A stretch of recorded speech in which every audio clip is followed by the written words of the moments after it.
Vamos a seguir ahora con aspectos concretos y para esto vamos a invitar al doctor Carlos Benítez, que es un médico del Hospital Arzobispo Loaiza, ha sido coordinador nacional de la Estrategia Sanitaria de Control del VIH y SIDA en el Ministerio de Salud y nos va a hablar durante 15 minutos de la investigación e implementación de políticas en tuberculosis en el Perú.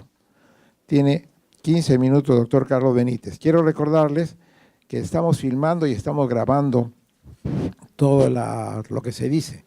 Así que vamos después a pasarles a cada uno de los expositores para que hagan un compacto de todo esto y se pueda después publicar en la revista de la Academia Nacional de Medicina todo esto y sacar algunas conclusiones para recomendaciones generales. El doctor Benítez tiene la palabra. 15 minutos, doctor. Muchas gracias, doctor Zuño. Gracias a la Academia Nacional de Medicina y al INS por la invitación. Me invitaron a presentar un tema específico en relación a una investigación y, como decía el doctor Aníbal, cómo la investigación puede ser abordada desde la generación de la política. Los logos que están ahí son del Ministerio de Salud y de la Organización Panamericana de la Salud porque fueron los entes que tuvieron que ver con el desarrollo de esta política y de esta investigación. El título del paper que se publicó es Barreras para el acceso oportuno a la atención integral de las personas afectadas por la coinfección, tuberculosis y VIH en el Perú. Ha sido publicado en la revista, no en la revista de Medicina Experimental, sino en la revista Panamericana de la Salud Pública, que es la publicación oficial de OPS, el año pasado. Es un paper que aborda dos problemas de salud relevantes, como son la tuberculosis y el VIH, muy relevantes pero diferentes en el enfoque y en el abordaje desde la salud pública. VIH, hablamos de que hay cerca de 72.000 personas viviendo con VIH en el país, mientras que en tuberculosis tenemos cerca de 30.000 casos nuevos por año. Pero, a pesar de ser distintas, tienen ciertas similitudes. Primero, que la tuberculosis sigue siendo hasta ahora la principal causa de morbilidad y mortalidad de las personas viviendo con VIH. Tanto la tuberculosis como el VIH comparten ciertos escenarios epidemiológicos y geográficos, como son el caso de la afectación principalmente de varones y su mayor incidencia o prevalencia en áreas urbanas, tanto de la costa como de la selva del país. Básicamente Lima, Callao y Loreto tienen la mayor carga epidemiológica de las dos enfermedades y solamente como datos previos a la publicación, en el año 2013 tuvieron 1.243 casos de coinfección, tuberculosis VIH, 59% de los cuales estuvieron en Lima, y la prevalencia de VIH estimada en personas con tuberculosis recientemente diagnosticada fue cerca del 4%. Hay que saber también que en ambas enfermedades hay un potenciamiento, mientras el VIH lo que puede hacer al bajar las defensas es una forma de tuberculosis más agresiva, más severa extrapulmonar, también la tuberculosis puede incrementar la mortalidad de las personas con VIH. Y esta es una publicación reciente de los últimos días donde se analizan las causas de mortalidad en el periodo muy extenso del 86 al 2015, lo ha hecho el actual CDC, y solamente este cuadro, que es un cuadro de los muchos que hay, para ver que en población joven, en el año 2015, observen la tuberculosis y el VIH aparecen como una de las principales causas de mortalidad. Todavía sigue siendo la tuberculosis y el VIH causas importantes de mortalidad, sobre todo en población joven. El estudio que realizamos tenía por objetivo, y fue planteado inicialmente como un estudio cualitativo, identificar las barreras programáticas que dificultaban la atención integral de las personas coinfectadas con tuberculosis y VIH desde la perspectiva del nivel operativo personal de salud y también de la población afectada, pero a la vez se intentó integrar la información referente a estos casos en el nivel operativo y esto pudiera generar evidencia para contextualizar una política que se estaba pensando en ese momento, podía implementarse, elaborarse, que era la política de una directiva, documento normativo, específicamente para casos de coinfección TE-VIH. Por las consideraciones epidemiológicas se decidió de manera no aleatoria trabajar con 2 redes de salud en 2 regiones del país, en Lima la red San Juan del Lurigancho y en Iquitos la red de Maynas, con 4 establecimientos en Iquitos y 3 en Lima, que están acá descritos. En Iquitos, el Hospital Regional de Loreto, el Hospital de Apoyo César Garayar García, el Centro de Salud Belén y el Centro de Salud Bellavista Nanay. Mientras que en Lima, el Hospital San Juan del Lurigancho, el Centro de Salud La Guairona y el Puesto de Salud Sagrada Familia, los 3 de la red de San Juan del Lurigancho. Observen dentro de las características de los establecimientos, y es un poco la política que se venía implementando en relación a los 2 problemas, que por ejemplo en Loreto, los establecimientos que daban tratamiento antirretroviral son del nivel 3 y nivel 2, en Loreto. Y en Lima, en San Juan del Lurigancho, el Hospital de San Juan del Lurigancho, nivel 2, recién estaba en proceso de acreditarse para dar tratamiento antirretroviral. ¿Se imaginan? San Juan del Lurigancho, uno de los distritos más poblados de toda Sudamérica, sin un solo centro que dé tratamiento antirretroviral.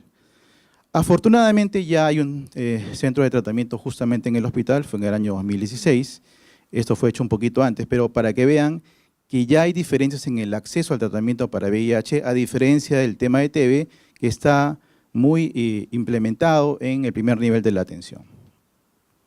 La metodología, y acá va el tema un poco, ¿no? El rigor metodológico versus la posibilidad de implementar una política pública, se decidió como una metodología mixta, con un componente cualitativo, uno cuantitativo y a la vez un componente normativo que iba en desarrollo.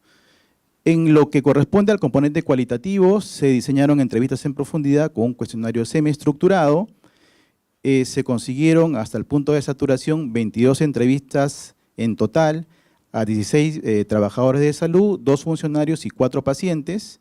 Se hizo el análisis informatizado a través del software Atlas T versión 7.2 para facilitar el análisis cualitativo.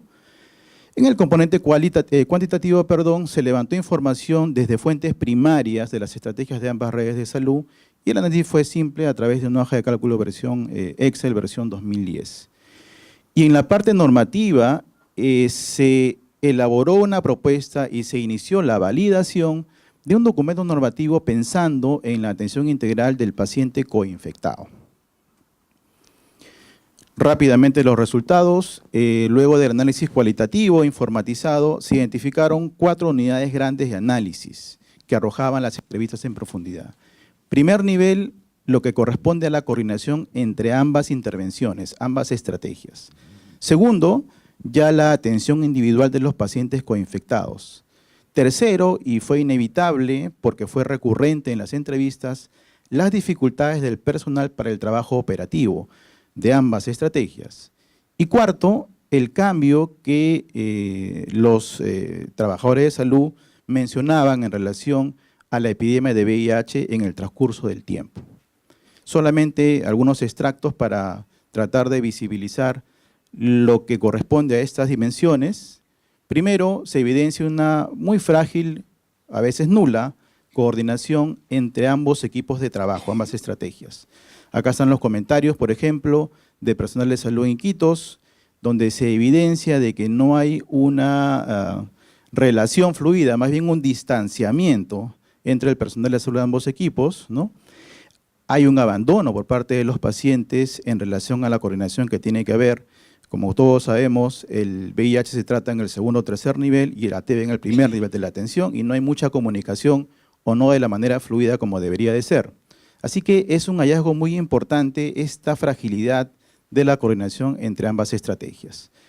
Segundo, y salta rápidamente en las entrevistas, es solamente un extracto de un fragmento del relato, la fragmentación de la atención, es decir, a veces hay un médico que ve al paciente en el hospital por el VIH y luego lo ve en el centro de salud primer nivel por el tema de la tuberculosis, una fragmentación que realmente no tiene mucho sentido que exista, ¿no? Dificultades, el sistema de información, cada estrategia tiene un sistema de información distinto que no conversa entre sí, una gran debilidad y carencia de recursos humanos, es inevitable que saltara en las entrevistas en profundidad Y en relación a la evolución, hay una percepción desde el personal de salud en relación a la mejora en la sobrevida y la calidad de vida de las personas con VIH, básicamente relacionado a la implementación del tratamiento antirretroviral hacia el año 2004 en el país, ¿no? Y además, porque hay muchos hallazgos cualitativos interesantes, en el caso de los trabajadores y el personal de Loreto, que aún recurrían en algunos casos a la medicina tradicional, ¿no? Cosa que resulta interesante para poder seguir profundizando en la investigación. En la parte cuantitativa no hay una información integrada de ambas estrategias. TB tiene el SIGTB y VIH tiene la hoja de monitoreo de actividades. Hay información diferente. Llegamos a documentar de manera nominal 266 casos de coinfección TB-VIH en el periodo 2010-2015, periodo de estudio. La tasa de mortalidad cercana al 20% de estos casos. Encontramos una prevalencia global de resistencia de cerca del 5%, 9 casos MDR, 4 casos con monoresistencia, y lo que voy a presentar a continuación, básicamente 2 indicadores clave en temas de la coinfección: el acceso a la prueba de tamizaje para personas con tuberculosis y el acceso a la profilaxis con isoniazida también. Primero, cobertura de tamizaje, y claramente en todos los establecimientos evaluados hay un incremento en la cobertura de la prueba de tamizaje en las personas con tuberculosis, y es por la implementación básicamente de las pruebas rápidas, ¿no? Así que en este aspecto hay una mejora significativa de la cobertura de tamizaje para VIH de las personas con tuberculosis, punto a favor, pero en contra, una intervención fundamental que es la profilaxis con isoniazida para las personas con VIH. Observen, en este caso, el Hospital Regional de Loreto, 37% de cobertura, y en el Hospital de Apoyo de Quito solamente 11% en el 2015. Muy bajas coberturas de profilaxis con isoniazida, por diferentes razones que quizás luego vamos a comentar, ¿no? Y básicamente el estudio concluye que hay una muy débil coordinación de las estrategias, una fragmentación en la atención del paciente, primer nivel para tuberculosis, segundo, tercero para VIH, no hay un sistema de información integrado y esto es quizás el plus, ¿no? Era necesario contar con una política que pudiera aterrizar al nivel operativo la atención de la persona coinfectada. Este es un poco el proceso que siguió y la metodología con la asistencia de OPS para el desarrollo de la investigación.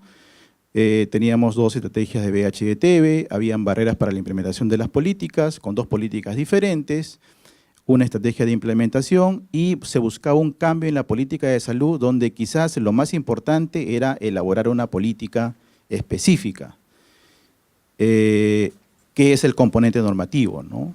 Se trató de validar el documento denominado Directiva Sanitaria para la Prevención y Atención de la Coinfección, y además se incluyó una estrategia innovadora, que era tratar de modelar un piloto de servicios integrados de la atención, incluyendo tecnología de punta, en este caso el equipamiento con GeneXpert, que es una plataforma de biología molecular que puede hacer carga viral de VIH y también diagnóstico de tuberculosis y también diagnóstico de resistencia a tuberculosis, que se incluyó en la subvención del Fondo Mundial que está siendo implementada actualmente. En estos días se están entregando ya los GeneXpert y es algo muy importante para poder aterrizar esta política. Pero lo más importante y lo que nos deja quizás mucho más reconfortados es que hay una política que se acaba de aprobar. Hay que resaltar que durante todo el proceso de la investigación se ha recibido permanentemente la asistencia de la OPS, tanto en la elaboración del protocolo, la evaluación de los resultados y la publicación final, pero esto, les decía, es lo que más nos reconforta. Y esto ha sido aprobado recién, 2 de octubre, la norma técnica de salud para la prevención y control de la coinfección, tuberculosis y VIH. Ya no nos tocó presentar el documento normativo, no le tocó a la doctora Aníbal aprobarlo tampoco, pero así es la política y es bueno de que las evidencias generadas en la investigación hayan servido para poder implementar esta política en el desarrollo misma de este tema. Y finalmente, ya para terminar, este paciente es un paciente con VIH que tenía déficit focal neurológico, probablemente relacionado a tuberculosis. Es un nativo de la comunidad Aguajún en Cusupagata, eso es en el distrito del Cenepa, provincia de Condorcanqui, región de Amazonas, más o menos 30 kilómetros en la frontera con el Ecuador, en plena Amazonía peruana. Hasta ahí llegó el VIH. Y quizás el reto, luego de haber y de tener esta política, es la implementación. Cómo llegamos a estos lugares, porque tanto el VIH como la TB han llegado hasta esos lugares del país. Muchas gracias. Muchas gracias. Muchas gracias, doctor Benítez. Piense en ir elaborando un documento escrito de lo que ha expuesto, como lo va a hacer también el doctor Velázquez, para después hacer una consolidación y poder hacer una publicación en el momento oportuno.